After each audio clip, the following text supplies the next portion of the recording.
Your future is created by what you do today, not tomorrow. Procrastination is not just a bad habit. It's a silent thief that steals time, opportunities, and potential. Every moment spent hesitating is a moment lost forever, pushing your dreams further out of reach. You know what needs to be done, yet something inside resists, an invisible force pulling you toward distraction, comfort, and delay. This cycle isn't just frustrating, it's life-altering. The difference between success and mediocrity isn't intelligence or talent, it's the ability to take action consistently, even when motivation fades. The truth is, your brain isn't designed to make you successful. It's designed to keep you safe, comfortable, and energy efficient. It resists discomfort, avoids effort, and prioritizes short-term pleasure over long-term rewards. That's why you put things off, not because you're lazy or incapable, but because your mind is wired to take the easy way out. But here's the good news: you can reprogram it. You can override hesitation, silence self-doubt, and train yourself to act quickly, decisively, and without overthinking. This book is not about vague inspiration or willpower alone. It's a battle plan for reclaiming control over your actions, designed to help you break free from hesitation and build an unstoppable momentum. Inside, you'll discover science-backed strategies, psychological triggers, and simple yet powerful tricks to rewire your mind for action. You'll learn how to silence excuses, push past mental resistance, and develop a mindset that thrives on execution rather than avoidance. If you are tired of watching time slip away, tired of setting goals only to abandon them, tired of feeling stuck in the same patterns, then now is the time to change. Procrastination is not a personality trait. It's a behavior, and behaviors can be changed. The most successful people in the world aren't waiting for the perfect moment. They take action despite uncertainty, discomfort, or fear. Your future depends on what you do right now. Not tomorrow, not later. Right now. The choice is in your hands. Continue living in hesitation, or take control of your actions and build the life you truly want. The strategies in this book will show you how. The only question is, are you ready to take the first step? Chapter 1. Why your brain loves to be lazy. Your brain is a master of efficiency. It always looks for ways to save energy, avoid discomfort, and keep you in a state of safety. This is why, when faced with something that requires effort, your first instinct is to delay, rationalize, or look for an easier alternative. The human brain evolved for survival, not productivity. In ancient times, wasting energy on unnecessary tasks could mean starvation or death. The brain learned to conserve energy by pushing you toward rest whenever possible. But in today's world, this instinct is no longer useful. Instead of helping you survive, it keeps you stuck, frustrated, and unfulfilled. Think about a time when you planned to do something important. Maybe it was working on a project, exercising, or learning a new skill. At the moment of action, your brain likely came up with 100 reasons to delay. You're too tired right now. It would be better to start tomorrow. You need to do more research before beginning. These thoughts feel real, but they're nothing more than excuses your brain generates to protect you from discomfort. The problem is, this automatic response creates a cycle. The more you give in to avoidance, the stronger the habit becomes. Your brain learns that putting things off is an effective way to avoid discomfort, so it keeps doing it. Before you know it, procrastination becomes second nature. The task that once seemed easy now feels overwhelming. The more time that passes, the heavier it becomes. Suddenly, what could have been done in an hour now seems impossible to even start. Every time you avoid action, You teach your brain that hesitation is the right response. But hesitation is nothing more than a mental habit. It's not a personality trait or a lack of ability. It's simply a pattern that has been repeated so many times that it feels natural. And just like any habit, it can be broken. The key is understanding that motivation doesn't come first, action does. Most people believe they need to feel ready before they can start. They wait for the perfect moment, the right energy, or the ideal circumstances. But this moment never arrives. Waiting for motivation is like waiting for a bus that never comes. You don't need motivation to start. You need to start to create motivation. Action creates momentum. The hardest part of any task is the beginning. Once you take the first step, your brain shifts gears. What once felt impossible suddenly feels manageable.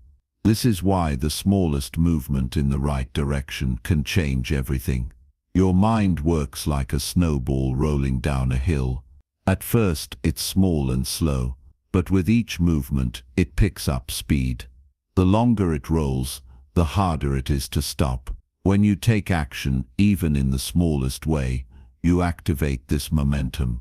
Your brain shifts from resistance to engagement. The task no longer feels overwhelming. It feels doable. One of the most effective ways to break hesitation is to act before your brain has time to resist. The moment you feel yourself hesitating, count down from 5 and move. Stand up, open the document, start typing, put on your shoes. This simple act interrupts your brain's excuse-making process. It forces you into motion before your mind can talk you out of it. Starting small is another way to bypass resistance. If a task feels too big, break it down into something so easy that you can't say no. If you want to exercise, commit to just 2 minutes of movement. If you need to write a report, start with 1 sentence. If you need to clean, pick up just 1 item. More often than not, once you begin, you'll keep going. The hardest part is always the first step. Your environment plays a major role in your behavior. If distractions are within reach, your brain will choose them. If your phone is next to you, you will check it. If the TV is on, you will watch it. If junk food is on the counter, you will eat it. Your brain follows the path of least resistance. Change your environment, and you change your default actions. Make the things you want to do easy to start, and the things you want to avoid hard to access.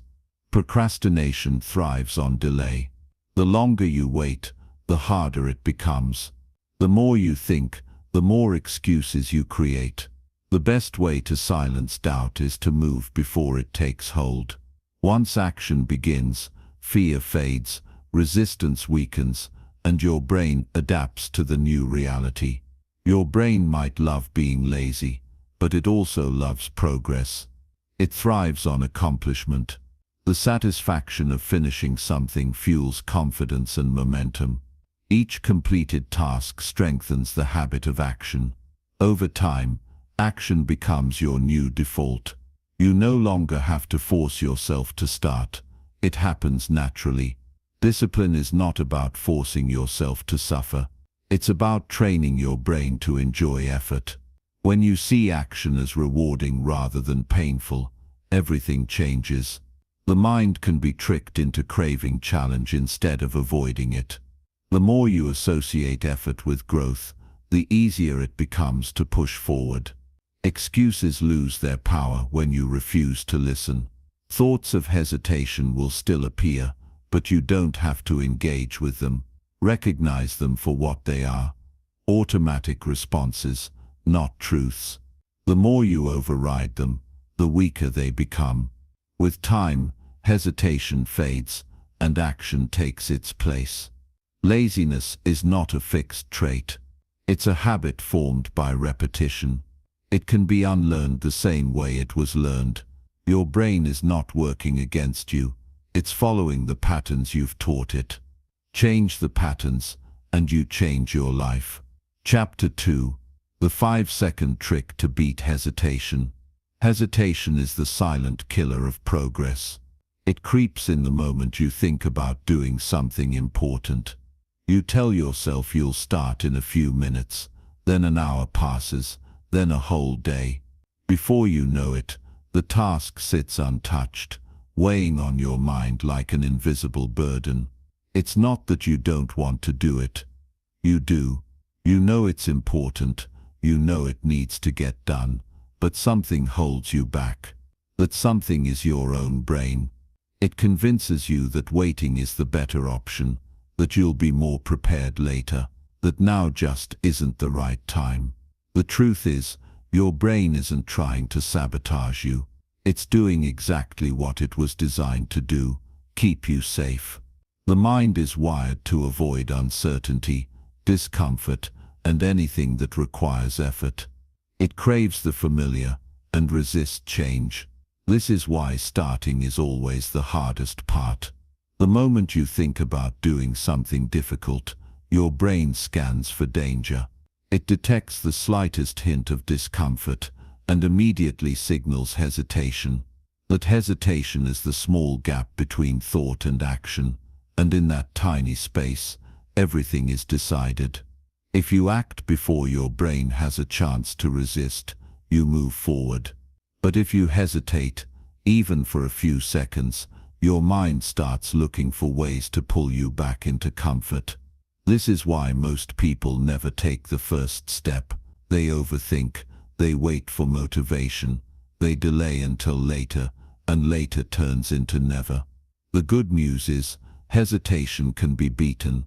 You don't need more time, more motivation, or the perfect conditions. You need a simple trick to bypass your brain's resistance. The trick is to act before hesitation has a chance to take hold. The moment you feel yourself pausing, you count down from 5 and move. 5, 4, 3, 2, 1, go. This breaks the cycle of overthinking and forces action before your brain can come up with an excuse. It works because it interrupts your automatic response to delay. Instead of falling into the habit of waiting, you create a new habit of immediate action. The more you do this, the more natural it becomes. Starting is never about feeling ready. It's about making the decision to move before your mind stops you. The longer you wait, the harder it gets. Action isn't something you think about, it's something you do. When you hesitate, you give your brain time to talk you out of it. The solution is to eliminate that time completely. The countdown method works because it shifts your focus from thinking to doing. It gives your brain a simple command that overrides doubt and fear. The moment you hit one, you move. You don't question it, you don't negotiate, you don't wait for the perfect moment. You just go. Once you start using this trick, you'll notice something interesting. The task you were avoiding suddenly doesn't feel so bad. What once seemed overwhelming now feels manageable. This is because action changes the way your brain perceives difficulty. The hardest part of anything is the moment before you begin. Once you take the first step, momentum takes over. The task stops being a mountain and starts being a simple series of steps.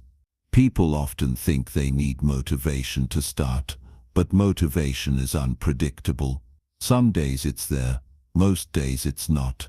If you rely on motivation, you'll never be consistent. What you need instead is a system that forces action, even when you don't feel like it. The 5-second trick is that system. It removes the option to hesitate, replacing it with an automatic response. Over time, this builds a habit of instant action. Your brain stops associating work with pain and starts seeing it as normal. Every time you use this trick, you strengthen your ability to take control. The more you override hesitation, the weaker it becomes. Instead of getting stuck in cycles of procrastination, you become the kind of person who takes action without overthinking. You stop delaying and start doing. The more you act, the easier it gets. Your brain learns that effort is not something to be feared. It learns that starting is never as hard as it seems. Momentum is a powerful force. The more you move, the less resistance you feel. When you hesitate, your brain builds resistance. When you act, you break through it. The 5-second trick is a tool to shift you from stuck to moving in an instant. It removes the weight of indecision and replaces it with forward motion. The difference between people who succeed and those who stay stuck isn't talent, intelligence, or luck. It's the ability to act before hesitation wins. Successful people don't feel ready all the time. They don't wait for motivation or the perfect conditions. They start before they feel like it. They take the first step before their brain can stop them. That's what separates action takers from procrastinators. It's not about feeling inspired. It's about training yourself to move, even when you don't want to. Every time you feel yourself hesitating, remember that it's just a habit. It's not a permanent part of you. It's a learned behavior. And anything learned can be unlearned. The more you break the cycle of hesitation, the less power it has over you. The trick is simple. The next time you catch yourself pausing, count down from 5. The moment you reach 1, take action. Stand up, make the call, send the email, open the document, step outside. Whatever it is, do it before your mind has time to resist. Hesitation only lasts a few seconds. If you can beat it in that small window, you win. The 5-second trick is the easiest way to do that. It's fast, it's simple, and it works.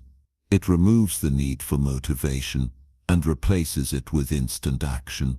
No more waiting, no more excuses, no more overthinking. Just 5, 4, 3, 2, 1, go. Chapter 3. How to start when you don't feel like it. There are moments when the thought of starting feels impossible. The task is right in front of you, yet you sit there staring at it, waiting for something to change. You tell yourself that you'll begin in a few minutes, but those minutes turn into hours, sometimes even days. The weight of inaction builds, making the task feel heavier than it actually is. The longer you wait, the worse it gets. It's not that you're incapable or unwilling, it's that your brain has convinced you that starting is too difficult. The mind has a way of exaggerating effort. It turns a simple action into a massive obstacle. What should be a 5-minute task feels like climbing a mountain. This is why starting is always the hardest part. Once you begin, everything gets easier. The resistance you felt before suddenly disappears. The work that seemed overwhelming no longer feels that way. You realize that the hardest thing wasn't the task itself, but the act of beginning. There is a simple way to break through this mental barrier. Instead of waiting to feel ready, you shrink the task down to its easiest form. If you don't feel like writing a report, tell yourself you'll just write 1 sentence. If you can't get yourself to exercise, commit to doing just 1 push-up. If you're avoiding cleaning, pick up just 1 item. When you remove the pressure of doing everything at once, the resistance fades. The mind no longer sees the task as overwhelming, so the excuse to delay disappears. Once you start, a strange thing happens. That 1 sentence turns into a paragraph. That single push-up leads to a short workout, and picking up 1 item often leads to cleaning the whole space. The trick is that action creates momentum. The moment you move, your brain shifts from hesitation to engagement. What once felt difficult now feels natural. You don't stop after 1 sentence because your mind is already in motion. You don't stop after 1 push-up because your body is already moving. The biggest mistake people make is believing they need to feel motivated first. They wait for the right mood, the perfect energy, or some external push to get started. But motivation is unreliable. It comes and goes. If you depend on it, you'll never be consistent. The truth is, action itself creates motivation. Once you start, even in the smallest way, the feeling of resistance fades. Your brain recognizes that the effort isn't as bad as it imagined. The more you act, the more motivated you become. If you want to break free from procrastination, you must stop negotiating with yourself. The moment you decide to do something, you act immediately. No mental debates, no thinking about how hard it will be, no giving yourself extra time. The more you think, the more excuses you'll create. The mind is clever. It will always find reasons to delay. If you don't give it time to do that, you take control. There will always be days when you don't feel like doing anything. Waiting for the perfect mood is a trap. The key is to focus on showing up, even when you don't feel like it. Even if you don't do your best work, even if it's not perfect, even if you only put in a small effort, it still counts. What matters is that you start. Progress is built on consistency, not perfection. Your brain naturally resists discomfort. It will always push you toward what is easy, familiar, and safe. But the moment you push back, the resistance weakens. Every time you start, despite not feeling like it, you train your mind to respond differently. Over time, taking action becomes automatic. You stop seeing tasks as obstacles and start viewing them as simple steps. The less you hesitate, the more natural it becomes to get things done. It's easy to get stuck in a cycle of overthinking. The more you analyze, the harder it becomes to move. Action is the only way to break this cycle. Instead of planning endlessly, instead of worrying about the perfect approach, you take the first step. No matter how small, no matter how imperfect, movement is the only thing that matters. Thinking about progress does nothing. Only action moves you forward. Your environment also plays a role in how easily you start. If distractions are nearby, your brain will always choose them. If your phone is next to you, you will check it. If the TV is on, you will watch it. If junk food is in sight, you will eat it. Your brain follows the path of least resistance. If you want to make starting easier, design your space in a way that removes distractions and makes the right choice effortless. Place your workout clothes where you can see them, keep your workspace clean, and make the first step as easy as possible. The less effort required to start, the more likely you are to take action. Every day you face small decisions that determine whether you move forward or stay stuck. Do you hit snooze or get out of bed? Do you start the task or delay it? Do you make an excuse or take action? These moments may seem insignificant, but they shape your habits, your mindset, and ultimately your life. Success isn't built on huge bursts of motivation. It's built on small, consistent actions that over time lead to big results. The hardest part of anything is the beginning. Once you start, the resistance fades. The work stops feeling like a burden and starts feeling like progress. The secret is not to wait until you feel like it. The secret is to start in the smallest way possible. Shrink the task, remove hesitation, eliminate distractions, and act before your brain has time to resist. The more you do this, the more natural it becomes. Before you know it, action is no longer something you force yourself to do. It's simply who you are. Chapter 4. How to trick yourself into loving hard work.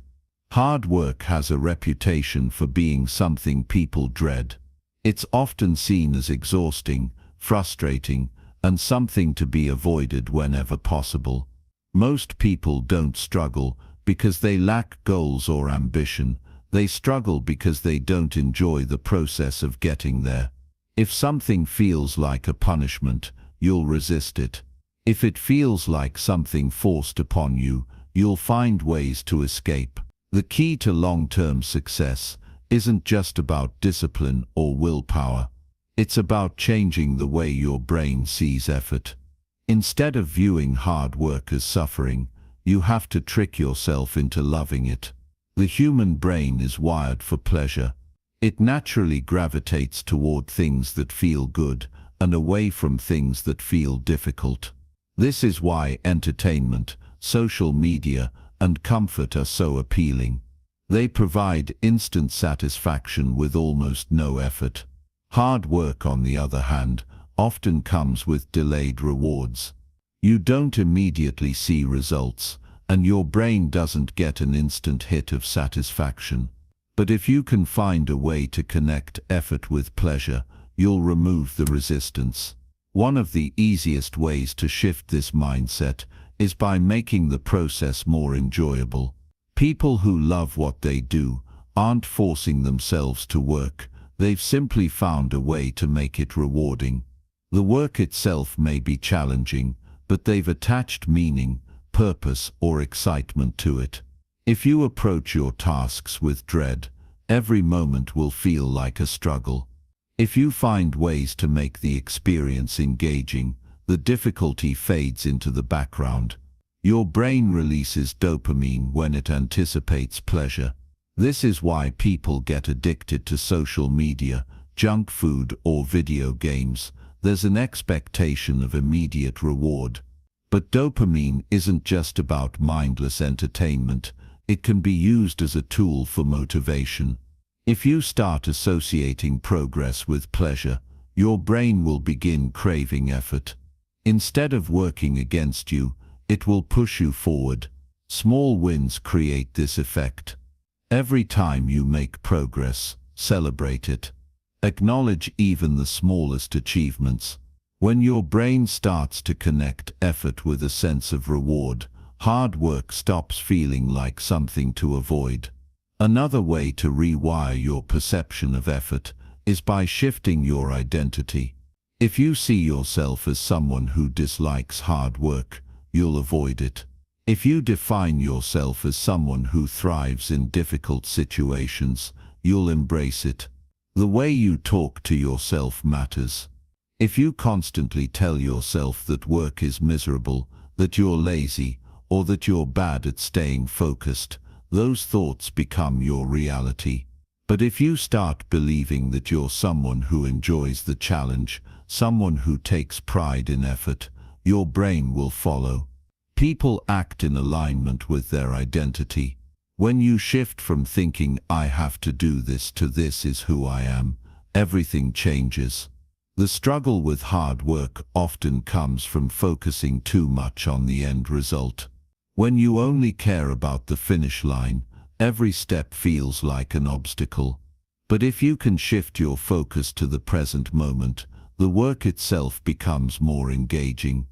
Athletes don't only train for the competition, they learn to love the training itself. Writers don't just aim for a finished book, they fall in love with the process of writing.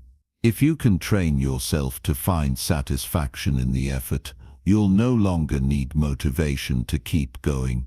The process itself will become the reward.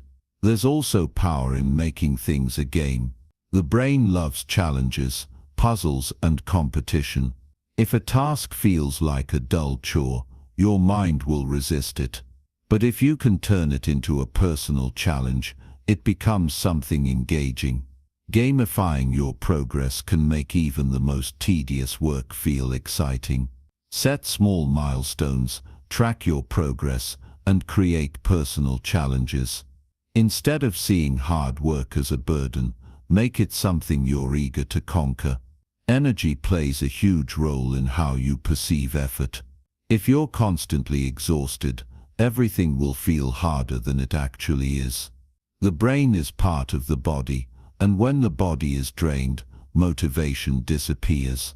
Sleep, nutrition, movement, These aren't just side factors, they directly impact your ability to push through discomfort. When you take care of your body, hard work stops feeling so overwhelming.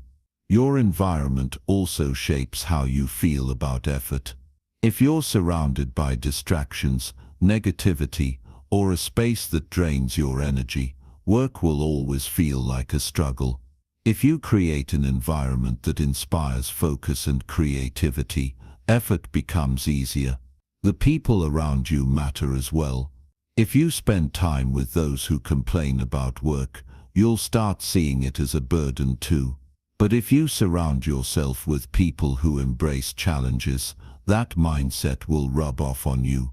The key to long-term success isn't about forcing yourself to work harder through sheer willpower. It's about making hard work feel rewarding.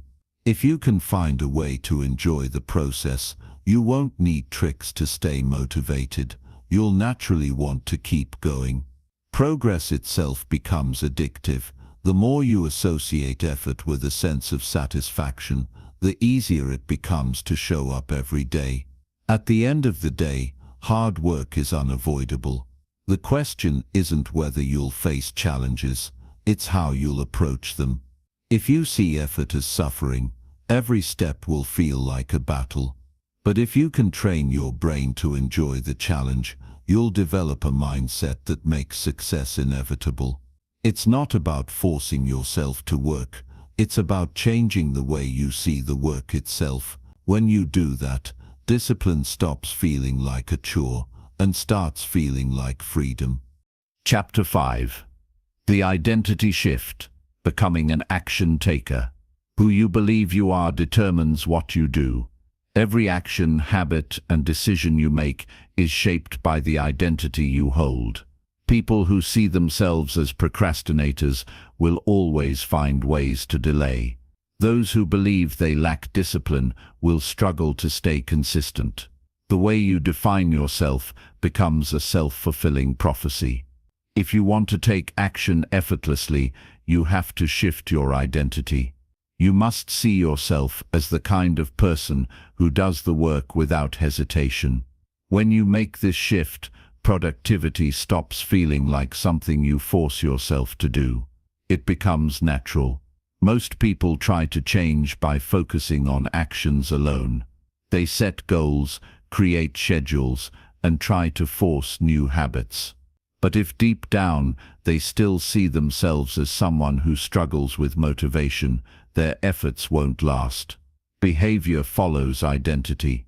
When your actions align with the person you believe you are, they feel effortless. If there's a conflict between your identity and your habits, you'll always struggle to stay consistent. A person who sees themselves as a runner doesn't have to convince themselves to go for a jog.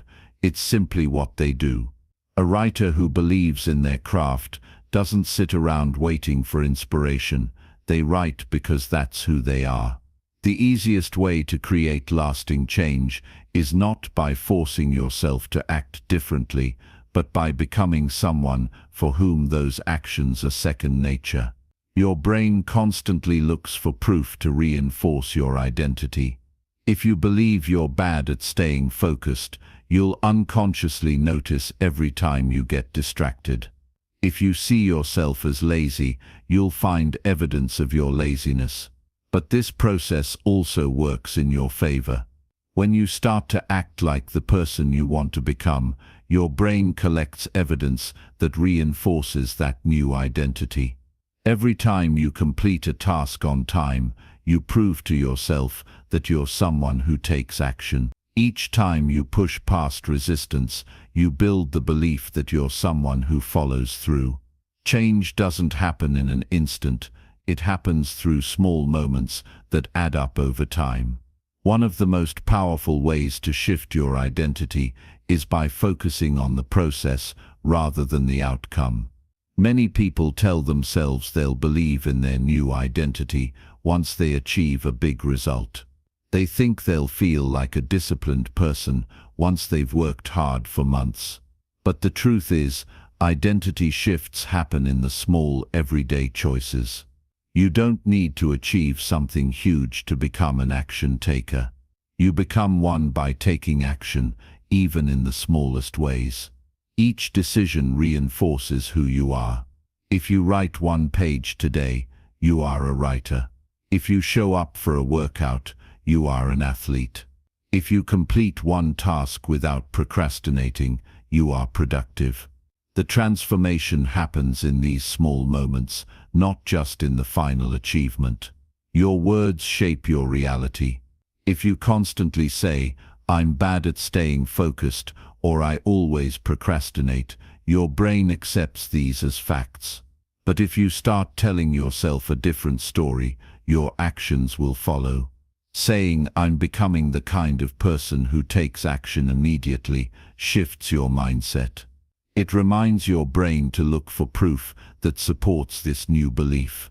Every time you follow through on a task, no matter how small, you strengthen that identity. The more you reinforce this narrative, the more automatic your actions become. Your environment also plays a crucial role in shaping your identity. The people you surround yourself with influence the way you see yourself.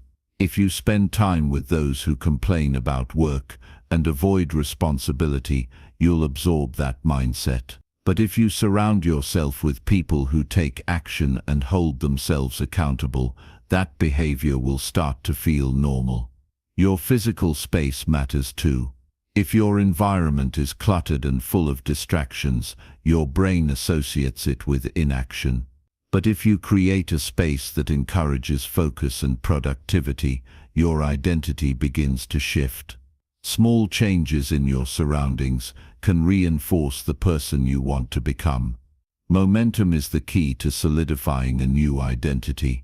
When you take even one small action, it builds energy that makes the next step easier. Many people believe they need motivation to get started, but motivation actually comes from movement. Once you begin, your brain naturally wants to continue. This is why the first step is always the hardest, but once you take it, everything flows more easily. Every time you act in alignment with your new identity, you make it stronger. Over time, the habits you once had to force become automatic. People who always get things done aren't necessarily more disciplined or more talented. They've simply built an identity around being the type of person who follows through. They don't waste time debating whether to start. They don't negotiate with themselves about whether they feel like it. They act because that's who they are. This is the real difference between those who succeed and those who struggle. It's not just about effort, it's about the way they see themselves. The shift happens the moment you stop identifying with your old patterns. The moment you stop saying, "I'm a procrastinator," and start saying, "I'm someone who takes action," everything begins to change.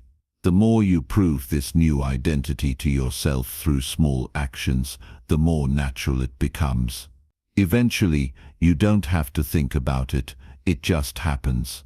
The resistance fades, and what once felt difficult becomes a normal part of who you are. The secret to lasting change isn't about trying harder. It's about seeing yourself differently. When you become the kind of person who does the work without hesitation, productivity stops being a struggle. It becomes automatic, effortless, and inevitable. Chapter 6. How to keep going every day. You wake up with the best intentions. Maybe you've got a list of things to do, a plan in place, and the hope that today will be the day you make real progress. But somewhere between the morning and the afternoon, your enthusiasm starts to fade. You get distracted by something small, checking your phone, scrolling through emails, or just zoning out. Before you know it, hours have passed, and your to-do list still looks exactly the same. It feels like something's missing. You know you should keep going, but the motivation just isn't there. The truth is, staying consistent isn't always about motivation. Motivation is fleeting. It's an emotion, and emotions can shift from moment to moment. 1 minute, you feel fired up. The next, you're questioning whether the effort is worth it. So what do you do when motivation is absent, but you still want to get things done? The answer lies in making consistency a habit, not an option.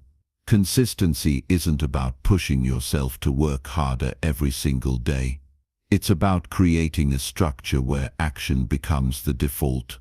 There's a powerful shift that happens when you stop relying on motivation to get things done. You don't wait until you feel inspired to act. You take action, whether or not you feel like it. The key to staying consistent is building routines that don't rely on fleeting feelings, but on systems that guide you toward progress. It starts by understanding that consistency isn't about perfection.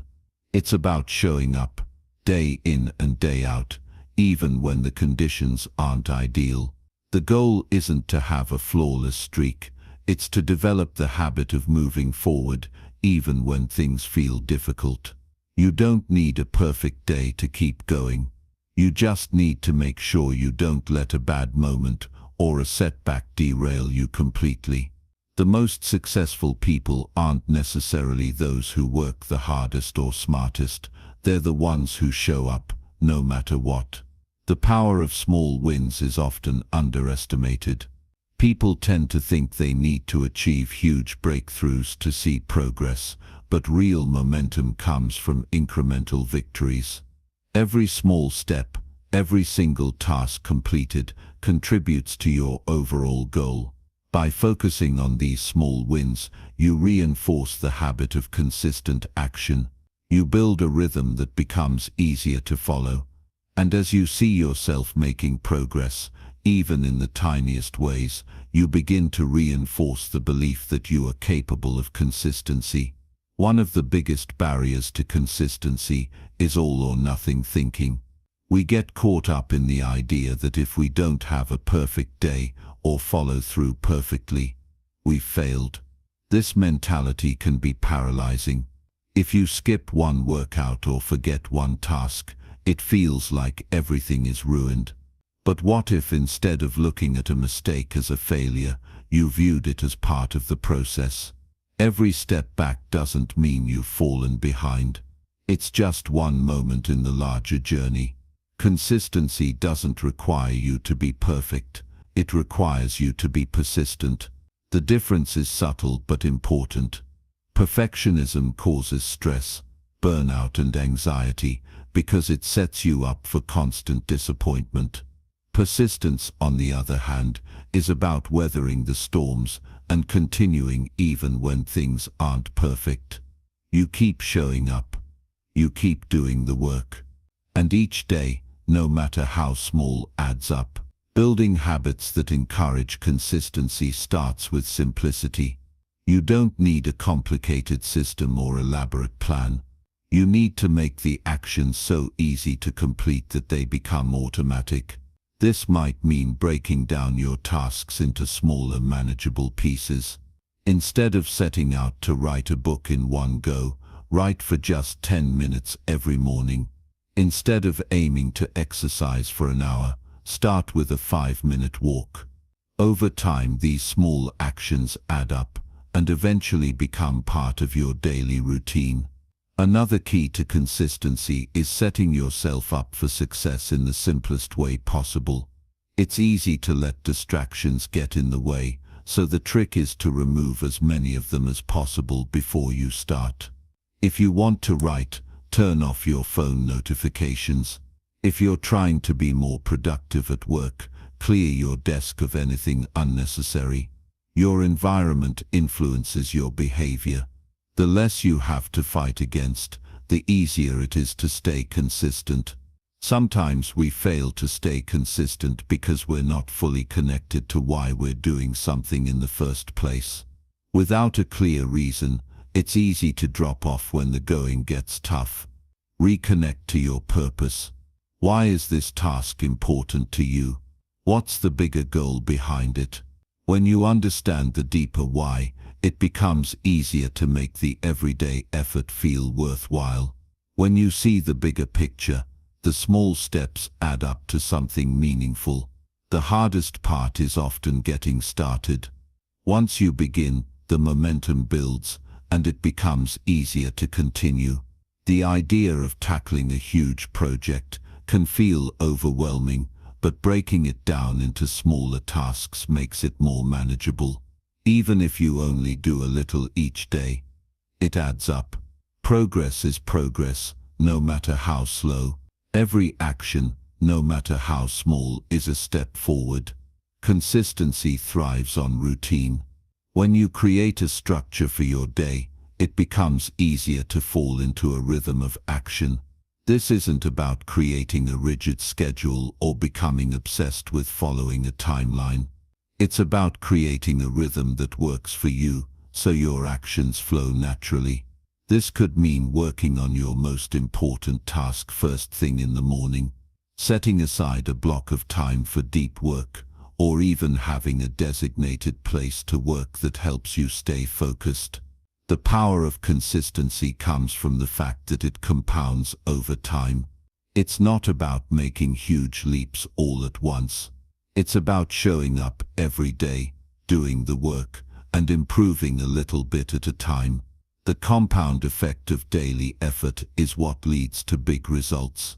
It's easy to overlook the small, but when they add up over weeks, months, or even years, the difference is staggering.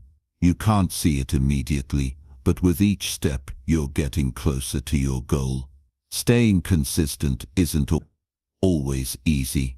There will be days when motivation is low, when distractions are high, or when life gets in the way. But the key is remembering that consistency isn't about having a perfect day. It's about showing up every day, even when things are difficult. It's about making small daily efforts that add up over time. Keep going, no matter what. Even when you feel like you've fallen off track. Remember, consistency isn't about perfection. It's about persistence, and persistence always wins in the end. Chapter 7. The Power of Deadlines. Why time limits force action. Time seems to move in mysterious ways.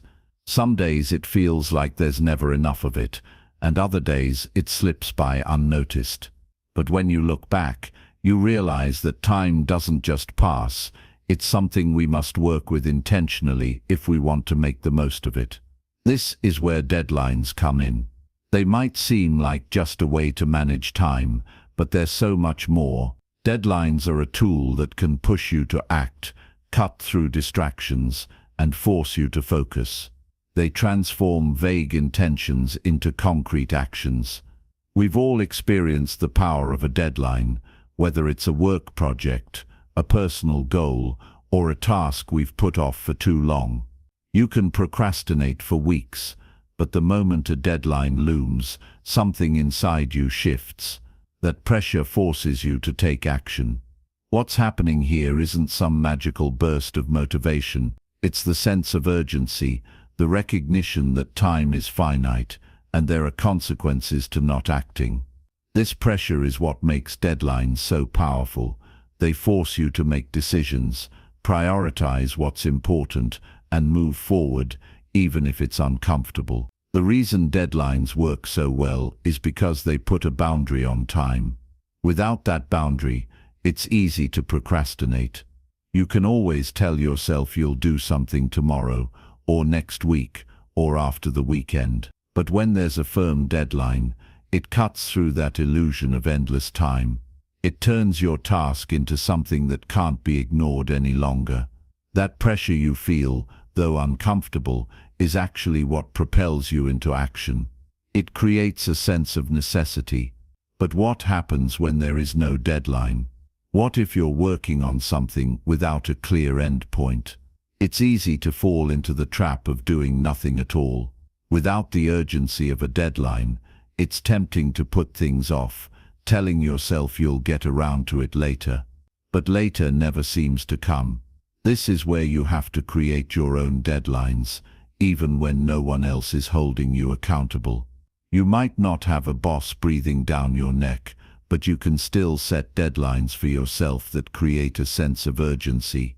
Creating your own deadlines doesn't mean adding more pressure or stress.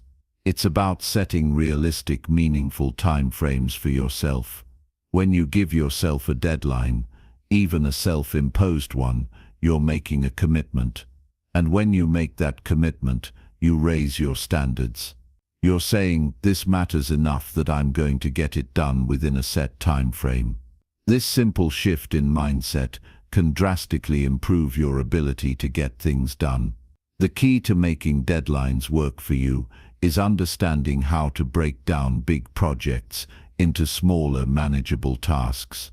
A large project without a deadline can feel overwhelming. You look at the big picture and it feels like there's no way to finish. But when you break it down into smaller, time-bound chunks, it becomes far less intimidating. Instead of thinking about the whole project, focus on one task at a time. Each of those tasks can have its own mini deadline. This gives you both direction and motivation. It's much easier to stay focused when you know exactly what needs to be done and by when. Another trick is to treat your deadlines as if they're set in stone. Even if no one else is holding you accountable, pretend that there's someone waiting on you, that there's a team or client expecting results. You'll find that you take the deadline more seriously when you attach that external sense of responsibility. The pressure of knowing that someone else is relying on you, even if it's just an imaginary person, creates the kind of urgency that gets you moving. One of the most powerful ways to leverage deadlines is to use them as an opportunity for growth. Deadlines aren't just about finishing tasks, they're about challenging yourself to perform at your best. A deadline forces you to make decisions, prioritize what matters, and eliminate distractions. It teaches you how to work under pressure and still produce results. And while that may feel uncomfortable at times, it's in those moments of discomfort that growth happens. The sense of urgency that deadlines create also taps into another powerful force: your natural ability to focus. When there's a clear end point, your brain knows exactly where to direct its energy. It's not wandering, unsure of where to begin. It has a target, and that target fuels concentration. The more specific and time-sensitive your deadlines are, the more focused you become. You're not multitasking or spreading yourself thin. You're working on one thing at a time, knowing that it needs to be done by a certain point. This level of focus is hard to achieve without deadlines, but when you create them, you give yourself the structure needed to achieve it. Deadlines also help you overcome perfectionism. When you're working toward an open-ended goal, it's easy to get stuck in a loop of overthinking, refining, and second-guessing yourself. You want everything to be perfect before you submit or share your work. But perfectionism can paralyze you. Deadlines force you to move forward.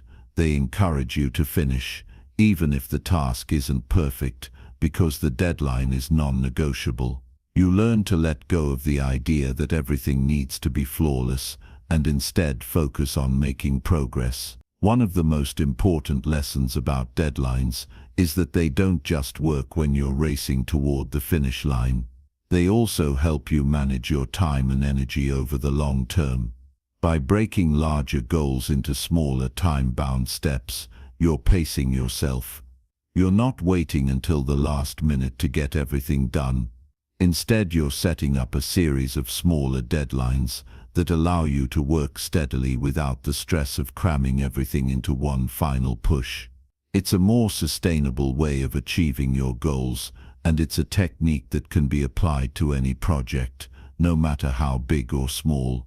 Even when deadlines seem impossible or overwhelming, there's a way to work with them. If you're faced with a daunting deadline, break it down even further. Ask yourself, what's the smallest thing I can do right now that moves me closer to this deadline? Maybe it's a 5-minute task. Maybe it's an email to get the ball rolling. Whatever it is, taking that first small step makes the deadline feel less intimidating. Each small action adds momentum, and before you know it, you've made significant progress toward your goal. The beauty of deadlines lies in their simplicity. They give you direction, they force you to take action, and they teach you how to prioritize. But they're not just about getting things done, they're about making the process more effective, less stressful, and more rewarding. The next time you find yourself struggling to stay on track, remember that the simple act of setting a deadline is often all it takes to break the cycle of procrastination and move toward meaningful results. Chapter 8. The No Plan B Trick. When you commit to a goal, there's often a part of you that wants to keep your options open. You think to yourself, if this doesn't work out, I'll just try something else. It feels safe to keep a plan B in the back pocket, just in case plan A doesn't go as expected. But the truth is, holding on to that safety net might be the very thing preventing you from achieving success in the first place. It's easy to believe that having a fallback option is the smart thing to do, but in reality, it weakens your resolve and your commitment to the task at hand. When you leave yourself an escape route, you're subconsciously telling your brain that failure is an option. You're hedging your bets, not fully committing to the process. That backup plan is like an invisible safety net that cushions the blow when things get tough. And while it might sound reassuring, it's also what keeps you from pushing yourself beyond your limits. The more you entertain the idea of a plan B, the less likely you are to give plan A everything you've got. The people who succeed in life are the ones who have burned their bridges to the escape route. They don't have a fallback option because they understand that commitment is the key to success. When you remove the possibility of failure from your mind, you stop hesitating and start taking action. Without a plan B, the only way forward is through your current plan. It's a powerful shift that forces you to find solutions, adapt and move forward no matter what. It's not about being reckless or abandoning all logic. It's about being fully immersed in the process. When you're truly committed to a goal, you stop thinking about what happens if it doesn't work. Instead, you focus entirely on the present moment, the task at hand, and the steps that need to be taken right now to make it happen. You become more resourceful, more determined, and more creative when you no longer have the option to walk away. A big part of this commitment comes from trusting yourself and your abilities. If you have a plan B, you're essentially saying, I don't trust myself enough to make plan A work, so I'll keep a backup. But when you let go of that safety net, you begin to develop real trust in your ability to handle whatever comes your way. It's this trust that drives you forward. The idea of eliminating plan B also applies to how you approach your daily habits.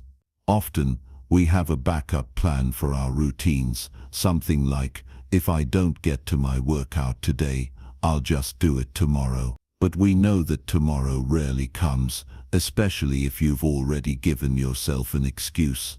What if, instead of a backup, you simply committed to showing up today, regardless of the circumstances?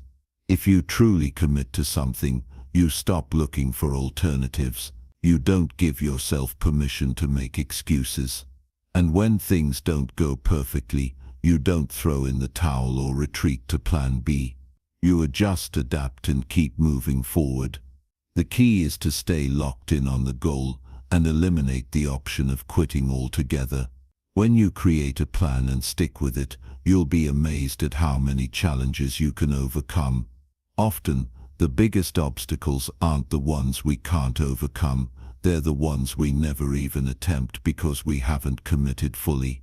By keeping a fallback plan in place, we prevent ourselves from seeing what's possible when we go all in. Think about the people who achieve remarkable things. They don't have a plan B. They don't sit around thinking, what if this doesn't work out? Instead, they trust the process and give their best effort, even when things don't go as planned. They're able to adjust, find new solutions, and keep going, By removing the safety net, they create a sense of urgency, and that urgency is often the catalyst that pushes them through obstacles. It's also important to recognize that you don't have to have everything figured out from the beginning. You don't need to know every single detail of how you're going to achieve your goal before you start. The key is commitment. The more committed you are to your goal, the more clarity you'll gain as you move forward. You don't need a fallback plan because the act of showing up and putting in the work will help you find the answers along the way. What this really comes down to is a decision. You can decide to stay committed and let go of the idea of plan B. This decision isn't about being impulsive or acting recklessly, it's about being clear in your focus. You commit to the path, and then you take each step with purpose. When you give up the option of failure, you remove the hesitation that keeps you stuck. At first, letting go of a plan B might feel scary. After all, it's natural to want to have an escape route, something that can save you if things don't go the way you expect. But as you begin to trust yourself in the process, you'll realize that the absence of plan B doesn't make you weak or unprepared, it makes you stronger. It forces you to rise to the occasion, tap into your inner resources, and find creative solutions when faced with challenges. The more you commit to your goals without distractions or doubts, the more you'll start to see real progress. You won't waste time considering what happens if you fail. Instead, you'll focus entirely on what you can do right now to make success happen. In the end, your progress isn't determined by the things you keep in your back pocket. It's determined by your ability to keep moving forward regardless of what may come. Letting go of plan B is a game changer. It's about committing to yourself and your dreams in a way that forces you to act. Without a backup, you have no choice but to make it work. And when you have no choice, you'll find that you're capable of more than you ever imagined. Chapter 9. How to remove distractions in 30 seconds. The world is full of distractions, and in many ways, they're designed to pull us away from our tasks. Whether it's your phone buzzing with notifications or the endless stream of online content begging for your attention, distractions are everywhere. The more you allow these distractions to interrupt your day, the harder it becomes to get anything done. It's almost like they're competing for your focus, and unfortunately, they're winning far too often. In order to make real progress in any area of your life, you have to learn to manage these distractions effectively. It's not enough to simply say, "I'll try harder next time," or "I'll push through the temptation." You have to take action, and that action has to be swift and immediate. The key is to remove distractions quickly, as soon as they arise, and do so in a way that doesn't disrupt your flow.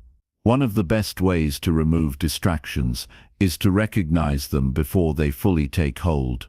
Often the first sign that you're being distracted is a momentary loss of focus, an urge to check your phone, or a sudden thought that takes you off track. When that moment happens, you can't afford to let it slip by. The longer you wait to act, the more likely it is that you'll get sucked into that distraction for longer than you'd like. So how do you do it? How do you remove distractions without feeling like you're constantly fighting yourself? The key is to act quickly. The moment you feel yourself being pulled away from what you're working on, make an immediate decision to stop the distraction in its tracks. It can be as simple as turning off your phone's notifications, closing unnecessary browser tabs, or even physically removing yourself from the situation if you're in a place where distractions are unavoidable. But it's not just about the physical distractions. Your mind is another source of distractions, and it can be just as powerful as the outside world. Sometimes your own thoughts and worries will try to pull you away from your task, convincing you that something else is more important.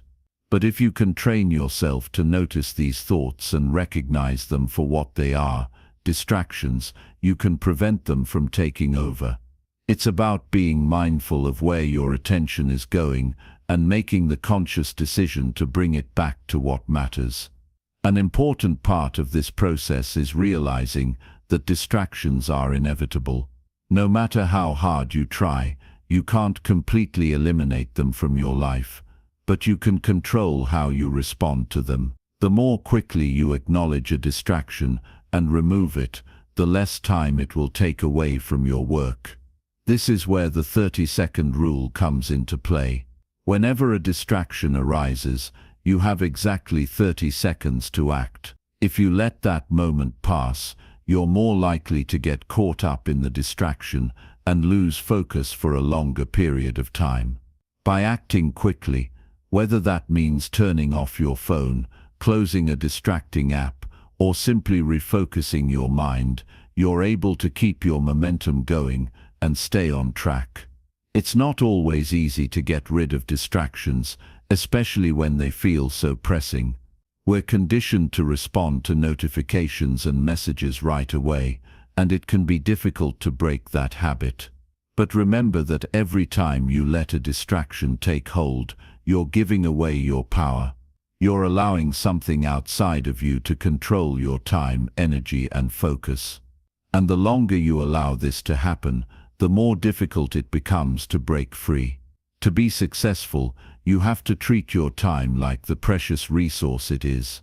Every second that you spend on something that doesn't move you closer to your goal is a second you'll never get back. And when you start to value your time more than you value the distractions, you'll naturally find it easier to avoid them. But that doesn't mean it will always be simple. It will take effort and intentionality on your part. One of the best ways to remove distractions is to set up an environment that supports your focus. This means getting rid of anything that might pull your attention away from what you're working on. If you're working from home, it could mean creating a designated workspace that's free from clutter or distractions. If you're in a public place, it might mean putting on noise-canceling headphones or sitting in a quiet corner where you're less likely to be interrupted. In addition to your physical environment, think about how you can set up your digital environment for success. Turn off notifications on your phone, put it in another room, or use apps that block distracting websites while you're working. The fewer external distractions you allow into your life, the easier it will be to stay focused on the task at hand. Another trick to removing distractions is to break your work into smaller, more manageable chunks. When you're faced with a large task, it's easy to become overwhelmed, and that can lead to a loss of focus. But if you break the task down into smaller, more achievable steps, you'll feel more in control, and you'll be less likely to get distracted. Focus on one thing at a time, and make sure you're giving it your full attention. You can also use timed intervals to boost your focus. The Pomodoro technique, for example, involves working in short bursts of focused effort, typically 25 minutes, followed by a short break. During the 25 minutes, you commit to working without any distractions, and when the timer goes off, you take a break. This system helps you avoid burnout and ensures that your attention stays sharp during your work sessions. The key takeaway here is that you don't have to let distractions control your day. By taking proactive steps to minimize them and responding quickly when they arise, you can reclaim your focus and stay on track. Distractions will always be part of life, but you have the power to decide how much impact they'll have on your progress. By training yourself to act quickly and remove distractions in 30 seconds or less, you'll be able to get more done and stay on course toward your goals. And with time and practice, you'll find that focusing becomes easier and more natural, allowing you to accomplish more than you ever thought possible. Chapter 10.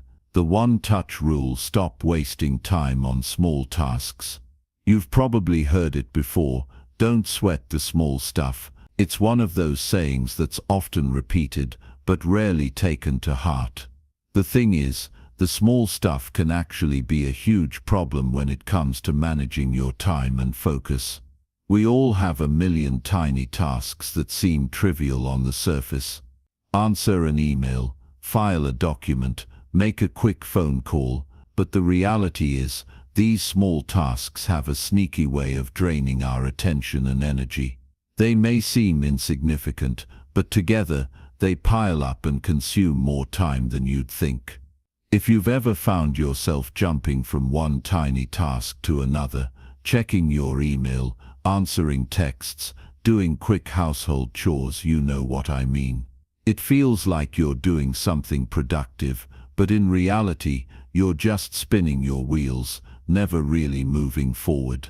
This constant switching between tasks can also leave you feeling mentally exhausted, even though you haven't accomplished anything substantial. One of the best ways to tackle this problem is by implementing the one-touch rule. It's simple, but incredibly effective. The idea is that once you touch a task, you either complete it or set it aside for later. There's no room for procrastination or second-guessing. The moment you start on something, you either finish it immediately or delegate it. And by immediately, I mean within a short window of time. Think no more than a few minutes. How many times have you found yourself putting something off because it seemed like a minor task that you'd deal with later? The problem with this approach is that later rarely comes. The small tasks pile up, and soon you're faced with a mountain of things to do, most of which could have been handled in the time it takes to make a cup of coffee. The one-touch rule flips this on its head. You make the decision to deal with something right away, even if it's only for a couple of minutes. Here's how it works in practice. Let's say you open your email inbox and see a message from a colleague asking you to look over a document. If you're like most people, your initial instinct might be to read the email, make a mental note to check the document later, and then move on to something else.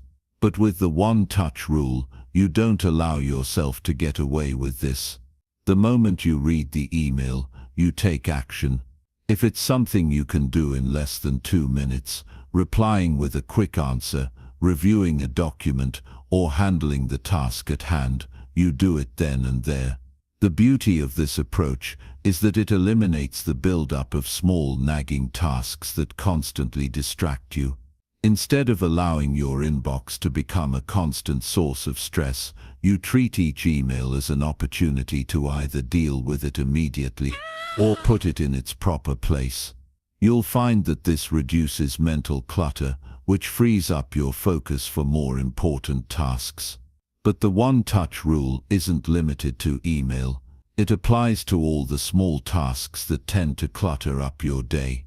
Every time you find yourself doing something that only takes a few minutes, whether it's responding to a text message, handling a minor request from a friend, or tidying up a small area, ask yourself if you can do it right now. The answer is almost always yes. Instead of putting it off or adding it to your to-do list, you take care of it and move on. One of the common excuses people give for not applying the one-touch rule is that they don't want to interrupt their flow. They're working on something important and don't want to be distracted by these small tasks. While it's true that deep work requires uninterrupted focus, the key is knowing when to take care of these smaller tasks without letting them derail your productivity. You can still manage small tasks efficiently without breaking your concentration. The one-touch rule is about building the discipline to handle things immediately without allowing them to build up and distract you later. By doing this, you prevent a minor task from becoming a major distraction that derails your focus later in the day. Let's say you're in the middle of a big project, deeply focused on the task at hand. You get a text or a quick notification on your phone. Now, if you follow the one-touch rule, you know that you have two choices: either deal with it quickly or ignore it until your work session is over. If you decide to deal with it, You don't let yourself fall into the trap of checking your phone endlessly or letting the distraction derail you. You respond, move on, and get back to your original task without any lingering interruptions. Another key aspect of the one-touch rule is recognizing when something doesn't need your attention at all. We tend to have a knee-jerk reaction to every little thing that crosses our path, whether it's an email, a message, or a small chore. We feel like we need to handle everything right away, but the truth is, not everything is urgent. Sometimes the best thing you can do is ignore a task until it becomes truly important. The one-touch rule helps you identify these moments where letting go of something until later is the best course of action. The one-touch rule is particularly useful when it comes to decluttering your mind. When you leave things unfinished or allow them to pile up, it creates mental clutter that inhibits your focus and energy. By using this rule, you make sure everything gets dealt with immediately and decisively, which helps you maintain a sense of control over your day. And this sense of control is essential if you want to stay motivated and productive. As you start applying this rule in your daily life, you'll notice a few things. First, you'll be amazed at how much time you waste on tasks that could have been handled quickly. Second, you'll find that you have more mental space to focus on the important tasks that actually require your time and energy. You'll start to feel lighter, more focused, and more in control of your day. You may also find that the one-touch rule helps you build momentum. When you take care of small tasks immediately, you get a sense of accomplishment. This sense of progress propels you forward, helping you tackle bigger and more complex tasks. Over time, this practice can help you build a habit of efficiency where you no longer procrastinate on small tasks or allow them to pile up. By following the one-touch rule, you're not just getting things done faster, you're also changing the way you approach your day. You stop putting things off, you stop procrastinating, and you start taking control of your time, your focus, and your productivity. The small tasks no longer control you because you've made the decision to handle them immediately and efficiently. And in doing so, you free up your mental space to focus on what really matters. The power of the one-touch rule lies in its simplicity. It's a small change in how you approach tasks, but it can have a profound impact on your productivity and mental clarity. By training yourself to deal with tasks immediately, you'll be able to handle your day with more ease and confidence, leaving behind the stress and clutter of unfinished tasks. Chapter 11. The Willpower Myth. Why you don't need more discipline. We live in a world that constantly demands more of our time and energy. The more you try to push yourself, the more you're told that it's about willpower. The myth goes something like this: if you had more discipline, you'd be able to conquer your procrastination and get everything done. But here's the reality: willpower is not something you can rely on for long-term success. The idea that you just need more self-control or more discipline to get through your tasks is misleading, and it's actually one of the most dangerous misconceptions about productivity. We've all experienced those moments where we muster all our willpower to tackle something we've been putting off. Maybe it's a big project, an important conversation, or something else that requires a lot of focus. At first, we're determined. We push through the discomfort and force ourselves to stay on task. But then, after a while, we hit a wall. We get tired, we get distracted, our motivation wanes, and what happens next? We procrastinate again. So, we double down, thinking that we just need more discipline and self-control, but this only leads to burnout and frustration. What's really going on here? The truth is that willpower is a limited resource. You can only rely on it for so long before it runs out. It's like trying to drive a car without refueling. You may be able to go a little while, but eventually you'll hit empty. That's why the key to overcoming procrastination isn't about trying to force yourself through it with sheer willpower. It's about creating systems and habits that work for you, ones that don't require you to depend on self-discipline all the time. Think about it. How often have you found yourself putting something off, even though you know it's important? It's because motivation is not something you can summon on demand. It's not something you can just turn on by sheer force of will. Motivation comes and goes, and when it's gone, willpower is all you have left to get you through. But that's not a sustainable way to get things done. So, what can you do instead? The first step is understanding that willpower isn't the solution to procrastination. The second step is recognizing that we don't need more discipline to get things done. We need smarter strategies. Think of it like this. Instead of trying to push your way through tasks with sheer willpower, create an environment and system that makes it easier to succeed.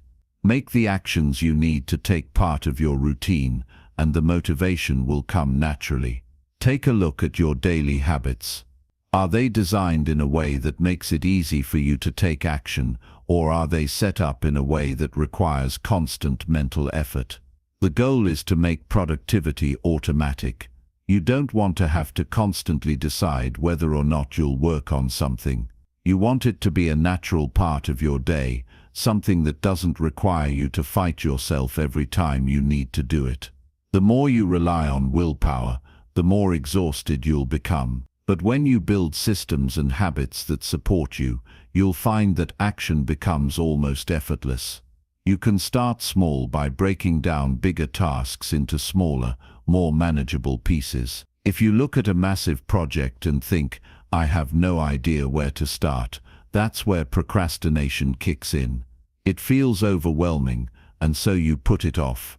But if you break it down into smaller steps, suddenly, it becomes much more manageable. You no longer need to rely on willpower to make progress. You've made it so easy to get started that there's no room for procrastination to sneak in. Another way to reduce your reliance on willpower is by developing routines. When your actions are habitual, they don't require any decision-making. Think about the things you do automatically, without having to think twice: brushing your teeth, making your bed, eating lunch. These are all habits, and they don't require much willpower to perform. Now imagine if you had the same kind of automatic habits for your work or personal projects. Instead of waiting for motivation to strike, you simply follow your routine, knowing that you're moving closer to your goals.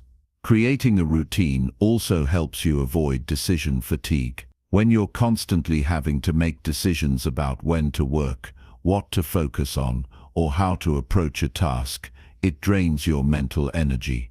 But if you schedule your work in advance and make certain tasks part of your daily or weekly routine, you eliminate the need for decisions. You just do what's next, and the action follows naturally. One more thing to keep in mind is that willpower works better when it's not drained by unnecessary distractions. The more you can reduce distractions in your environment, the easier it will be to stay focused and take action. It's much harder to concentrate on a task if you're constantly checking your phone, responding to messages, or dealing with interruptions. By creating an environment that minimizes distractions, you allow yourself to focus on the task at hand without needing to use all your willpower just to stay on track. This doesn't mean that willpower has no role in our productivity. It's just that willpower is not something you can rely on alone. It's a limited resource, and using it wisely is key. Willpower is effective when it's used for short bursts of energy, like when you're in the middle of a deep focus session, or when you need to push through a particularly tough moment. But over the long haul, you can't rely on it to carry you through every task. Instead, you need a strategy that makes action automatic and effortless, so you're not draining yourself on a daily basis. Think of it this way: willpower is like a battery. At the beginning of the day, your battery is fully charged. But as you make decisions, push through difficult tasks, and resist distractions, your battery drains. The more willpower you use, the more you have to recharge. That's why it's so important to build habits and routines that reduce the amount of willpower you need. You want to reserve your energy for the moments that really require it. When you start to shift your focus away from willpower and towards creating effective systems, you'll notice a change in how you approach your day. Instead of struggling with self-doubt and fighting against your own impulses, you'll feel more in control. You'll stop feeling like you're constantly battling procrastination and instead start to feel like you're making consistent, meaningful progress. That's the power of habits and routines. When you make them work for you, procrastination no longer has a chance. And remember, the key here is not perfection. You won't always stick to your habits perfectly, and that's okay. What matters is that you're creating a framework that supports you in getting things done, even when motivation and willpower aren't at their peak. This approach will serve you far better in the long run than simply trying to force your way through every task with more self-discipline. Chapter 12. The Never Miss Twice Rule. Procrastination is an easy habit to fall into, and once you're in it, it's hard to break free. You might feel like you're constantly slipping into the same old cycle. You begin with good intentions, but then something derails you. A moment of hesitation turns into a day, a week, or even longer. But the good news is, it's possible to change that cycle. You just need to remember one simple rule: never miss twice. This rule is deceptively simple, yet incredibly powerful. It works because it cuts through the complexity of behavior change. It's easy to let one mistake turn into two, and then two turns into a habit, and before you know it, you're right back where you started. The idea behind never miss twice is that if you slip up once, that's okay. It happens. But the key is not to let it slide into a pattern. You're allowed to miss a day, but don't let that turn into two. Once you miss twice, you've given yourself permission to fall into the habit of missing more often, and the momentum you've built starts to break down. The first step is recognizing that you're human, and humans slip up. It's part of the process.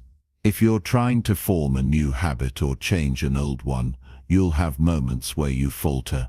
That's not a failure. That's part of the journey. The real test is what happens after you slip up. Do you use that as an excuse to quit entirely, or do you get back on track as soon as you can? The never miss twice rule means that when you slip up, you don't let it define your progress. You don't let it become an excuse to give up altogether. Instead, you focus on getting back to your routine the very next time you're able. Think of it like falling off a bike. The first time you fall, you may feel embarrassed or frustrated, but you don't stop trying to ride. You get back up, and you try again. If you were to let that first fall stop you, you'd never learn how to ride. Life is much the same. Missing a day or failing once doesn't define you, but how you respond does. When you get back up quickly, you maintain your momentum, and you keep moving forward. This concept is essential in the fight against procrastination, because the moment you let yourself miss more than once, you've given procrastination a foothold. When you're trying to build momentum or stay consistent, the smallest slip-up can feel like the end of the world. It's easy to let a missed task or a day of procrastination snowball into something bigger. But the secret is in the recovery. The faster you can recover, the less power procrastination has over you. When you train yourself to bounce back immediately, you break the cycle before it has a chance to build any real momentum. Another powerful aspect of never miss twice is how it helps prevent all or nothing thinking. This is a trap that many people fall into. They think that if they can't do something perfectly, they shouldn't do it at all. One missed day becomes a justification to quit entirely, and the progress you've made feels like it's been wiped out. But in reality, perfection isn't the goal, progress is. The never miss twice rule helps you maintain your progress, even on the days when things don't go perfectly.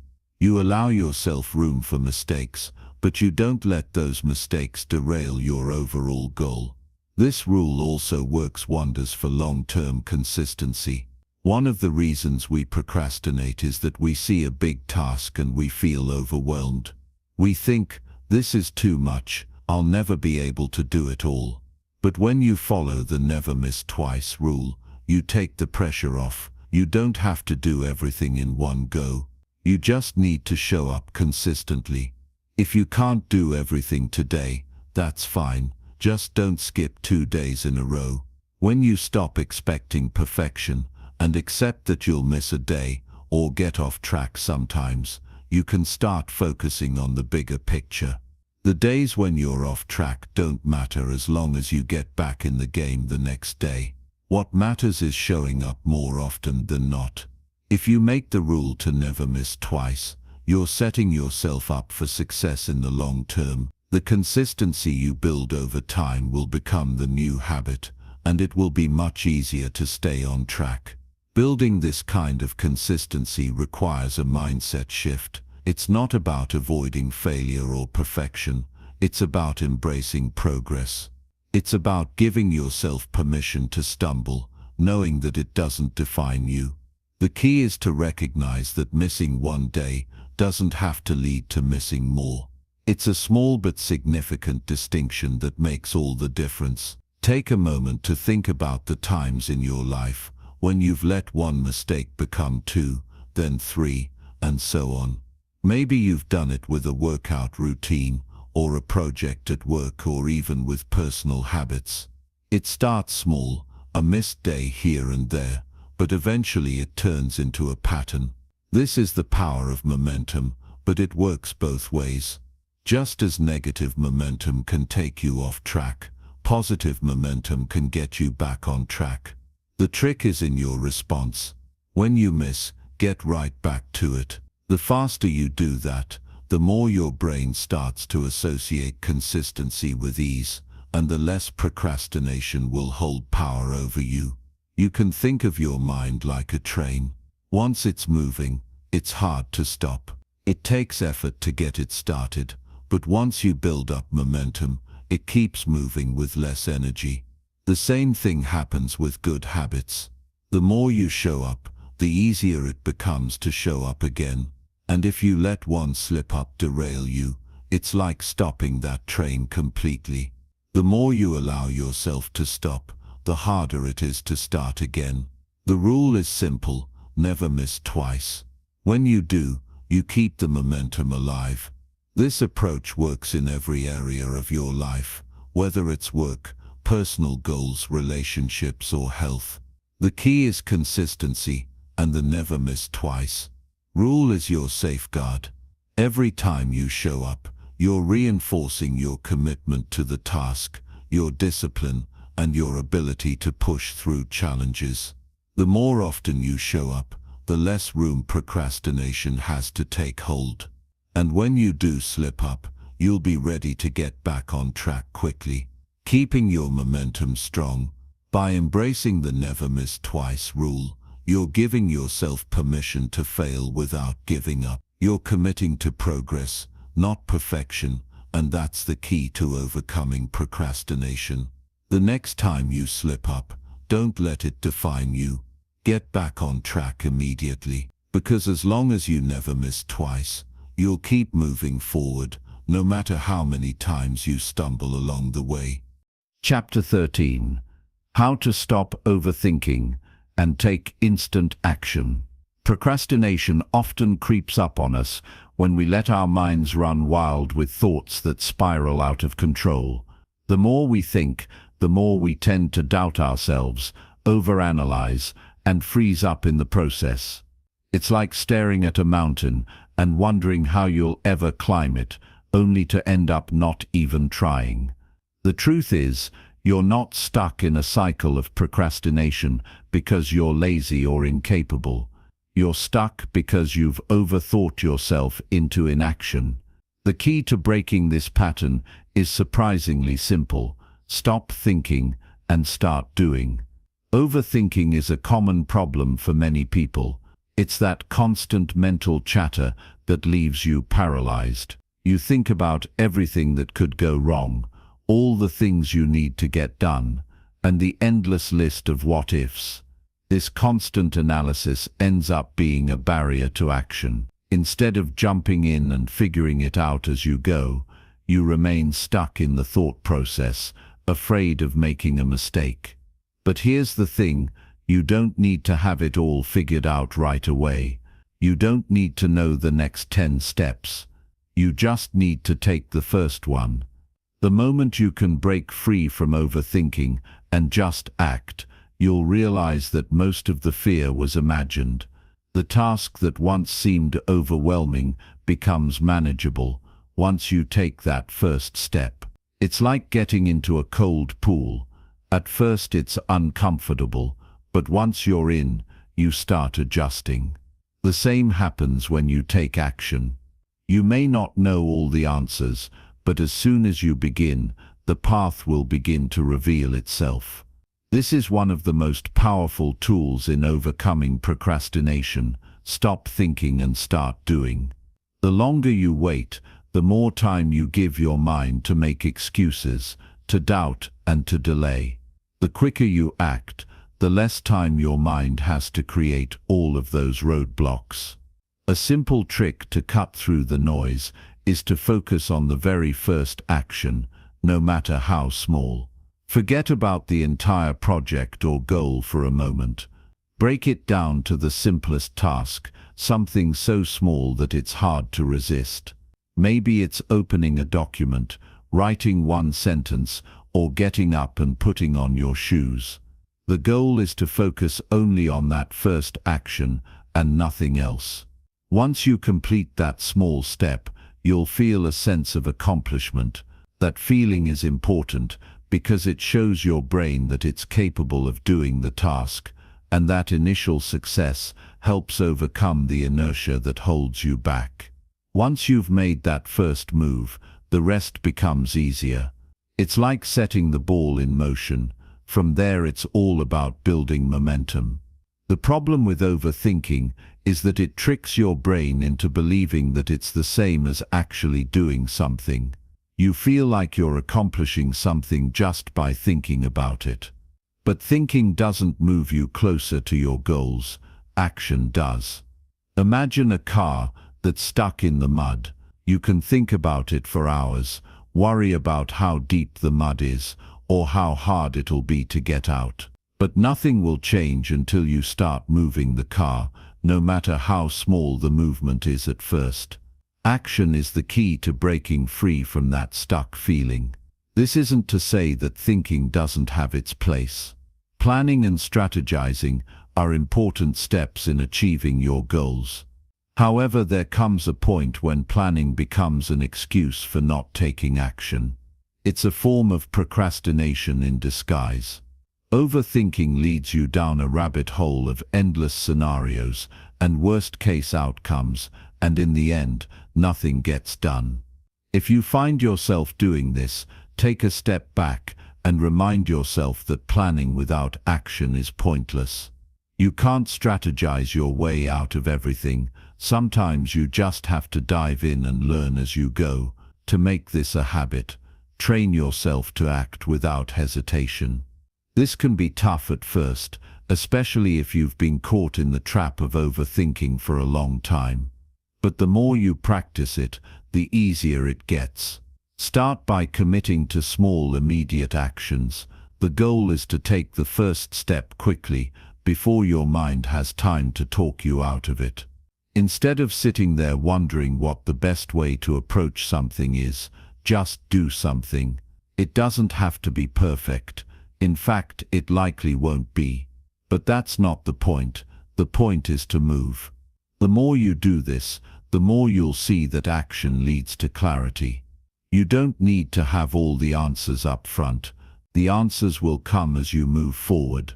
Another aspect of overthinking that keeps people stuck is the fear of making mistakes. This fear often paralyzes you before you even begin.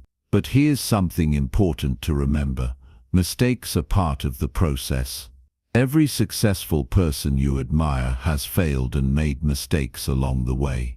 Failure isn't the enemy, it's part of the journey towards success. So instead of fearing mistakes, embrace them. Each mistake is a lesson, a chance to grow. When you shift your mindset to see mistakes as opportunities for learning, you stop allowing them to hold you back. Now consider how you might feel when you finally take action. At first it might feel uncomfortable or even scary. But as you begin to move forward, you'll realize that most of the things you were worried about were not as big of a deal as you thought. The task becomes more manageable because you're actively engaging with it. And in the process, you gain confidence. Every time you take that first step, you prove to yourself that you are capable, and that confidence compounds. The next time a task arises, you won't hesitate as much because you've built a history of taking action, no matter how small the task. The real beauty of stopping overthinking and starting to act is that it sets you free. You break out of the loop of analysis and paralysis. You take back control of your time and energy. And when you make this a regular practice, procrastination loses its grip on you. Every time you push through the urge to overthink and take action instead, you strengthen your resilience and your ability to follow through. It may seem small at first, but those small steps lead to big results. Over time you'll look back and see that you've not only accomplished more, but you've also become someone who doesn't wait for the perfect moment, because you know that the best moment to act is always right now. Chapter 14. The secret of people who always get things done. Some people always seem to get things done. No matter the task, no matter how difficult, they just seem to power through and keep pushing forward. If you've ever wondered how they do it, the truth is simpler than it appears. They've figured out something important. They've mastered a fundamental principle of success that everyone can learn. And it doesn't require magic, luck, or a special talent, just a consistent way of thinking and acting. The secret is not about being perfect or having everything figured out from the start. It's not about waiting for the right mood or the perfect conditions. The secret lies in one powerful habit: action. Successful people don't overcomplicate things. They don't wait for motivation to strike or for things to fall into place. They take action. And the more action they take, the easier it gets. It sounds simple, right? But the power of consistent action is the foundation of everything they do. When you're always taking action, you shift the focus from the outcome to the process. This takes the pressure off. Instead of getting lost in the endless worries about whether you're doing the right thing or if it's going to work out, you focus on the small, manageable steps in front of you. You build momentum, and with momentum comes progress. The more progress you make, the more motivated you feel, and the more motivated you feel, the more you do.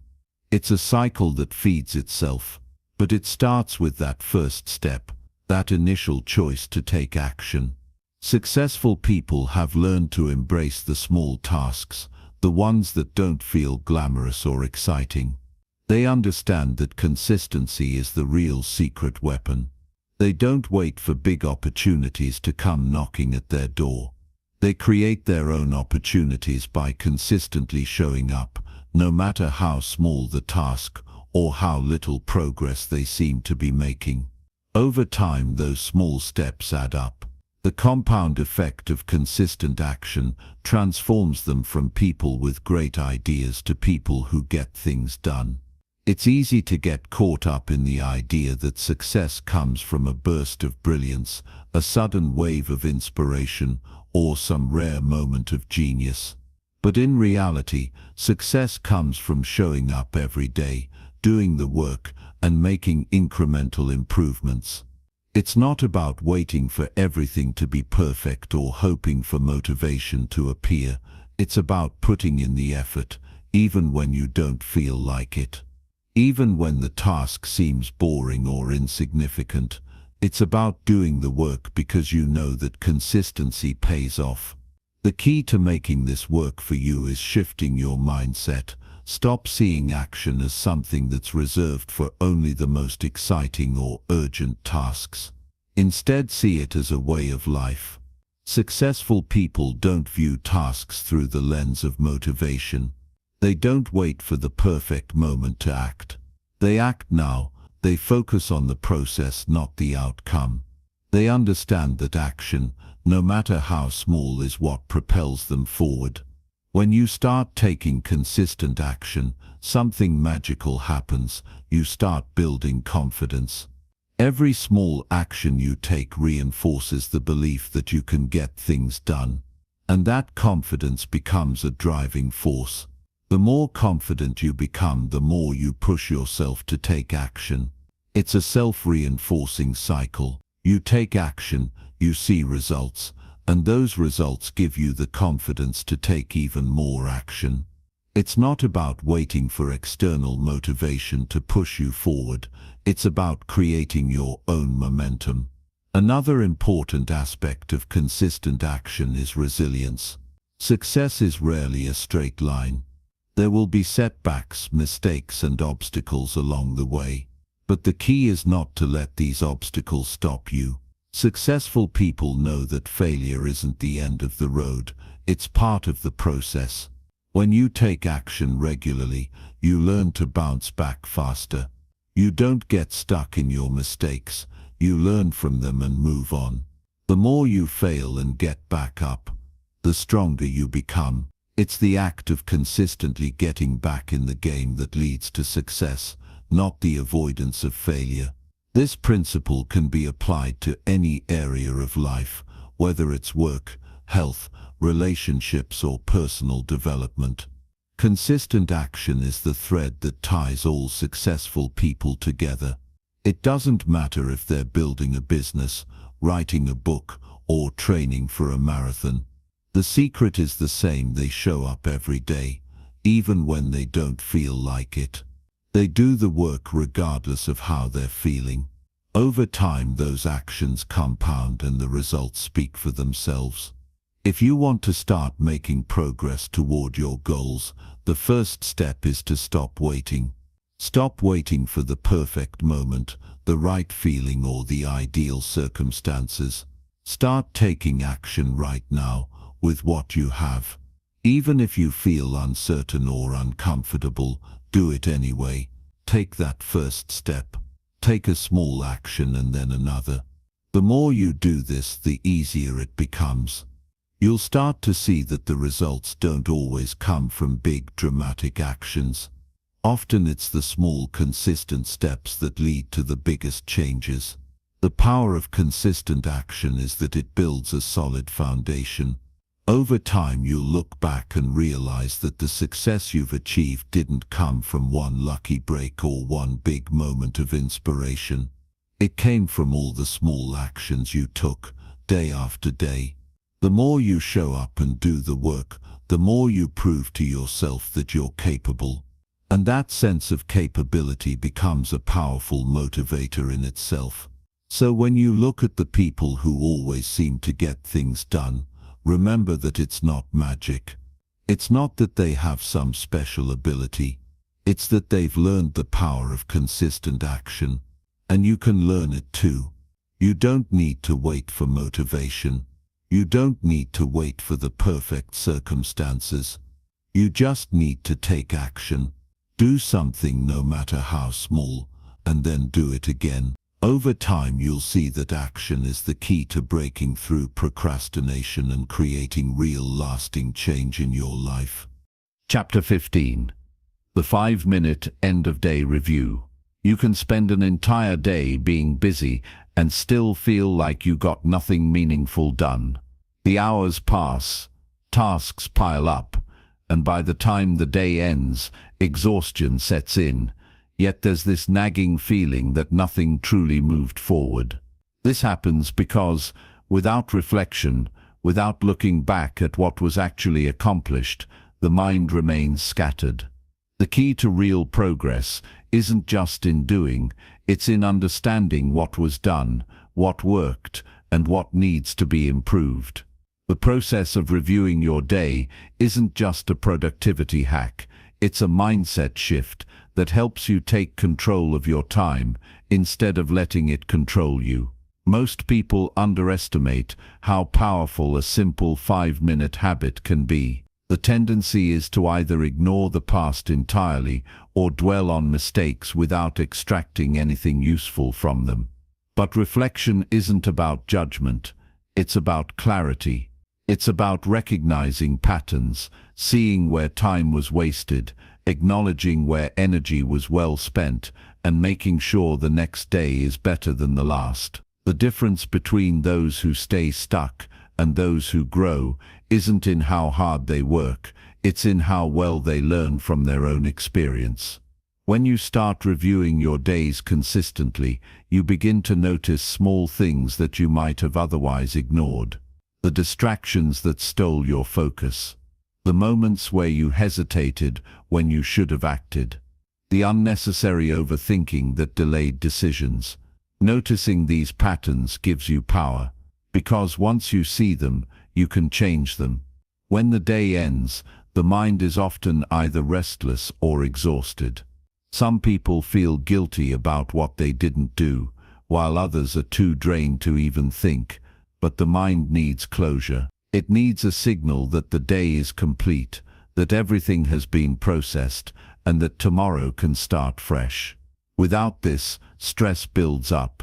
Unfinished tasks carry over like extra weight. Loose ends create mental clutter, making it harder to focus when the next day begins. The simple act of reviewing the day and setting a clear plan for the next prevents this.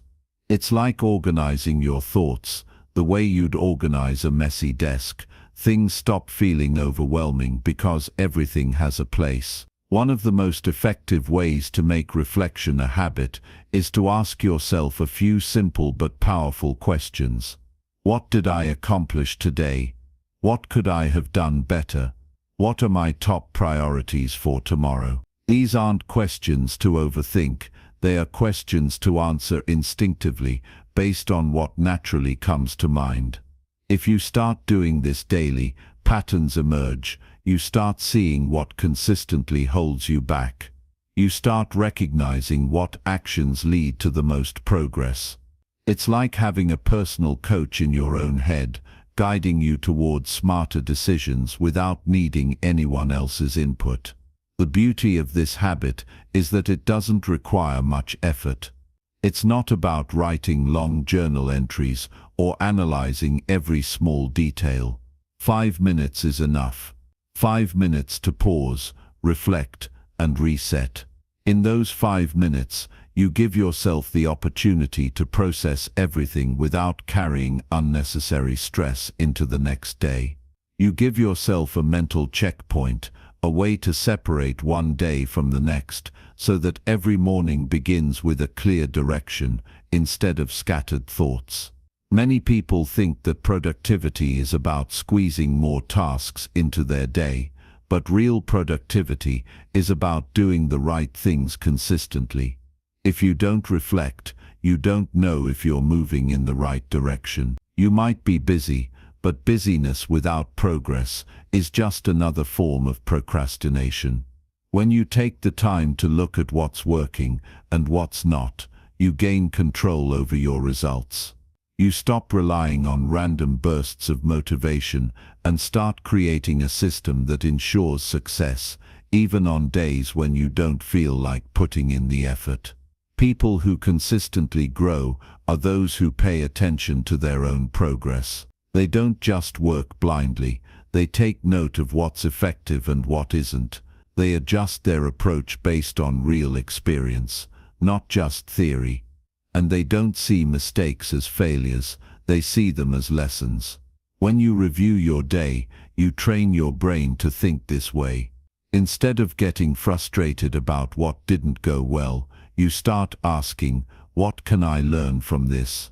And that shift in mindset makes all the difference. A common mistake people make is believing that small habits like this won't make a difference. But that's the same thinking that keeps people stuck in cycles of procrastination. Change doesn't happen overnight. It happens through small, consistent actions that compound over time. 5 minutes of reflection might seem insignificant, but done daily, it reshapes the way you think and act. It creates awareness, and awareness is what leads to change. When you become more aware of how you spend your time, how you react to challenges, and what truly moves you forward, you naturally start making better choices. One of the biggest benefits of this habit is the sense of closure it brings.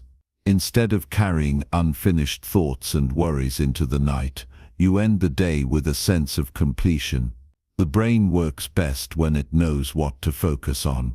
When you reflect on what was done and set a clear intention for the next day, your subconscious keeps working in the background. You wake up with clarity instead of confusion. You start the day already knowing what matters, instead of wasting the first few hours figuring it out. Building this habit doesn't require discipline, it just requires consistency. It's easy to skip, easy to tell yourself it's not necessary. But the people who master their time, who stay focused, and who achieve their goals are the ones who hold themselves accountable. They make reflection part of their routine, not as an extra task, but as a necessary step toward improvement. The real transformation happens when this stops feeling like something you should do and starts feeling like something you can't go without. That's the reason successful people are so intentional with their time. They don't just live reactively, going through each day without thinking. They take control of their time by reflecting, adjusting, and improving. They recognize that growth isn't just about what you do, it's about what you learn from what you do. If you want to move forward, if you want to stop feeling stuck, start by paying attention to your own patterns. 5 minutes a day is all it takes to gain clarity, make adjustments, and start showing up as the best version of yourself.